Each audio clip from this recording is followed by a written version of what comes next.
इस समाचार के प्रायोजक है कैप्स पब्लिक स्कूल।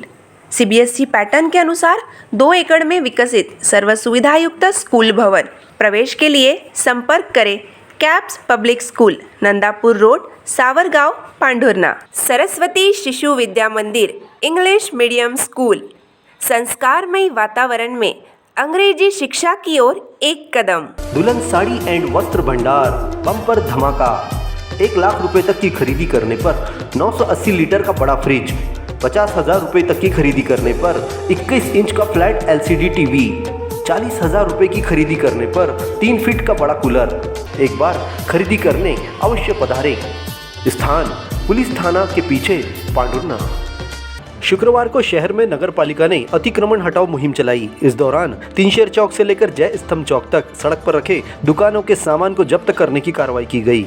नगर पालिका के अमले ने सड़क का फुटपाथ क्लियर कराया।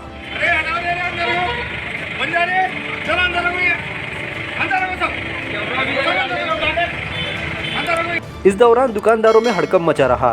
तीनशेर चौक से लेकर जय स्तंभ की ओर मुख्य सड़क पर दुकानदारों ने दोनों ओर बेतरतीब तरीके से दुकानों का सामान फैलाकर रखा हुआ था, जिससे फुटपाथ व्यवस्था खत्म सी हो गई थी। शुक्रवार बाजार के दिन वाहन खड़े करने के लिए बाजार पहुंचने वाले नागरिकों को असुविधा का सामना करना पड़ रहा था। वहीं अतिक्रमण की वजह से सड़कों पर मोटरसाइकिलें खड़ी करनी पड़ रही थी। नगर पालिका के इस मुहिम में अमले ने 15 दुकानों का सामान जब्त किया।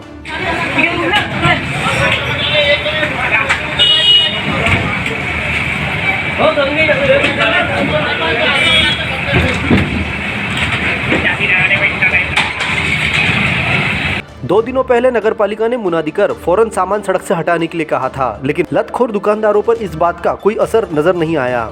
कुछ दुकानदारों ने तो नपा के अमले के पहुंचने के बाद भी सामान आराम से हटाने की बात कहते दिखे, जिसके बाद अमले ने सामान जब्त करने की कार्रवाई की। सभी दुकानदार व्यापारी ध्यान दें, अपनी दुकानों का सामान दुकानों के अंदर रखें। नगर पालिका द्वारा जब्ती की कार्रवाई की जा रही है। प्रभारी सीएमओ सोनू सकवार ने बताया कि आवागमन में हो रही दिक्कतों के फलस्वरूप यातायात को सुचारू करने अतिक्रमण के विरुद्ध कार्रवाई की जा रही है। दोनों ओर सड़कों को क्लियर किया जा रहा है। दुकानदारों को फिर से ऐसा नहीं करने के लिए कहा जा रहा है। यदि फिर से ऐसा किया जाता है तो नगर पालिका सामान जब्त करने की कार्रवाई करेंगी।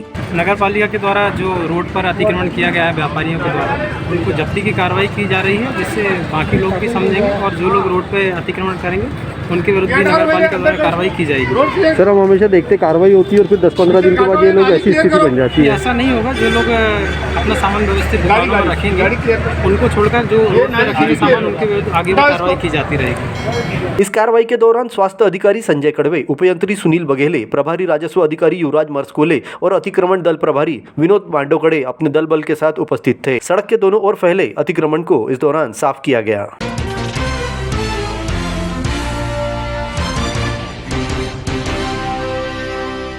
ग्राम सिवनी में उमरा मुक्ता सड़क पर खेत में बने मकान के बाहर सो रहे किसान पर अज्ञात व्यक्ति ने खूनी हमला कर दिया। हमले में बेहोश हुए किसान पर चादर ढककर हमलावर अंधेरे में फरार हो गया।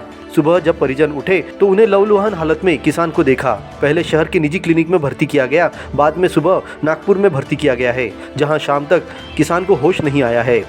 मिली जानकारी के अनुसार सिवनी में रहने वाला किसान रमेश रबड़े, उम्र 50 वर्ष, रोजाना की तरह अपने मकान के बाहर सो रहे थे। परिवार वालों का कहना है कि रोज सुबह रमेश ही उन्हें जगाते थे, लेकिन शुक्रवार सुबह ऐसा नहीं हुआ। जब परिवार वाले उठे तो उन्होंने रमेश को जगाने की कोशिश की। उनके मुंह पर चादर ढकी हुई थी। जैसे ही चादर हटाई तो चेहरे पर गंभीर चोट का निशान दिखाई दिया। वही चादर भी खून से रंगी नजर आई। फौरन जान पहचान और रिश्तेदार वालों को इसकी सूचना दी गई। घटना के आधे दिन इसी बात पर चर्चा होती रही कि घर के बाहर आंगन में सो रहे रमेश पर किसी जंगली जानवर ने हमला किया है या फिर किसी इंसान ने। सूचना मिलने पर वन विभाग के दल ने मौके पर पहुंचकर जांच की है, लेकिन उन्हें मौके से किसी के पगमार्क नहीं मिले हैं। इधर सूचना के बाद भी पुलिस इस घटना के बारे में कुछ नहीं बता पा रही थी। शुक्रवार को सिवनी में घटना को लेकर चर्चाओं का बाजार गर्म रहा।